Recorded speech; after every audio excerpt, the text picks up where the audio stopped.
మొట్టమొదటిసారిగా ఇదే రోజున ఈ ఊరిలో ఒక చరిత్ర నాకెప్పుడూ జ్ఞాపకం ఉంటుంది.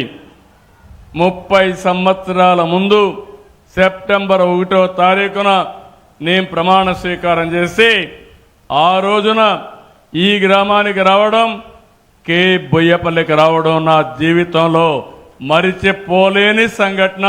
నా జీవితాంతం గుర్తుపెట్టుకుంటానని మీ అందరికీ విజ్ఞప్తి చేస్తున్నా. 30 ఏళ్ళు అయిన తర్వాత ఒడుగుదొడుగులు కూడా వచ్చాయి. మీరు కూడా గుర్తుపెట్టుకోవాలి. 24సారి సీఎం అయ్యాను. సమైక్య ఆంధ్రప్రదేశ్లో అందరికంటే ఎక్కువ సీఎంగా ఉన్న ఘనత నాకే దక్కింది. 3 సార్లు ప్రతిపక్ష నాయకుడిగా ఉన్నా. ఇంకో పక్క మీరు చూస్తే నేను ఒకటే ఆలోచించాను. నేను ముఖ్యమంత్రి అయినప్పటి నుంచి మీ జీవితాల్లో మార్పు రావాలి, అందరికీ న్యాయం చేయాలి.